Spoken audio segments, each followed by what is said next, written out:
L'infidélité féminine ou la révolution silencieuse que personne n'explique. Regardons la réalité en face. L'infidélité des femmes mariées n'est plus un secret murmuré dans l'ombre. C'est devenu un phénomène social en pleine explosion.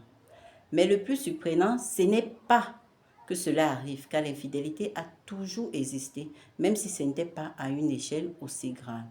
Ce qui est surprenant, c'est que de plus en plus de femmes l'assument ouvertement. Ce qui autrefois faisait honte s'est transformé en une affirmation de soi. Il me trompe, je le trompe. On l'attend très souvent. Et ça bouscule tout ce que l'on a enseigné à la femme sur le mariage. Pourquoi ce bouleversement? Qu'est-ce qui se cache vraiment derrière l'explosion de l'infidélité féminine? Je t'invite à creuser avec moi 3 racines profondes de cette révolution silencieuse. Bienvenue sur Trajectoire du savoir. Moi, c'est Céline. Pour comprendre pourquoi de plus en plus de femmes mariées trompent, il faut d'abord déconstruire un cliché. Ce n'est pas seulement une question d'attirance sexuelle ou physique comme beaucoup le pensent. La racine première, elle est sociale, elle est invisible. Il s'agit de la fin du mariage de suivi. Les femmes, par le passé, la femme dépendait totalement de leur mari, qui devait subvenir à tous leurs besoins. Et puisque la main qui donne est au-dessus de celui qui est tendu, même en cas d'abus, les femmes étaient dans l'obligation de se soumettre, quelles que soient les blessures que leur conjoint les faisait subir. Mais tout ceci, c'était sans compter sur l'autonomisation des femmes. L'autonomisation financière des femmes a redéfini le mariage. Ça leur a donné un pouvoir décisionnel dans le mariage et sur ce qu'elles veulent, sur ce qu'elles attendent de l'homme avec qui elles partagent leur vie.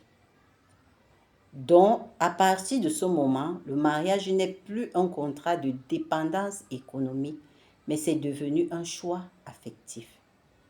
Résultat, épuisés psychologiquement par leur carrière, la gestion de la maison, des enfants et autres, la surcharge mentale est massive pour la femme. Et quand à cela s'ajoute un conjoint qui, au lieu d'être un soutien, un appui, devient une charge à travers des comportements irresponsables tels que des infidélités répétées, le lien, malheureusement, finit par rompre. À ce moment, l'infidélité n'est plus, comme beaucoup le pensent, une recherche de sexe, mais c'est une tentative de retrouver sa condition de femme désirée. Et cela nous mène à la troisième racine. Cela nous mène à la deuxième racine. La deuxième racine qui est la culture du bonheur immédiat. À notre époque, la plupart des femmes ne tolèrent plus l'ennui. Elles ne tolèrent plus la souffrance. À longueur de journée, elles suivent des discours qui encouragent l'épanouissement personnel, ce qui incite beaucoup de femmes à refuser de sacrifier leur vie pour sauver les apparences d'un mariage mort de l'intérieur. C'est pourquoi l'on assiste au passage du sacrifice de soi à l'obligation d'être heureuse, qui pour beaucoup de femmes passe malheureusement par l'infidélité. Et c'est là que le mot assumer prend tout son sens. Ce que la société qualifiait autrefois de faute morale est devenu aujourd'hui pleinement assumé par la plupart des femmes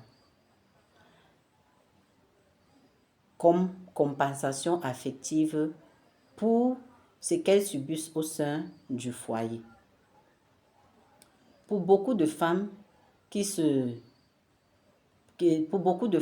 nourrissent même un désir profond d'adultère malgré qu'elles soient sous leur toit conjugal, cela ne serait resté qu'un simple désir si notre époque ne leur avait pas donné une âme de destruction massive. Cette âme qui est la troisième racine, le smartphone.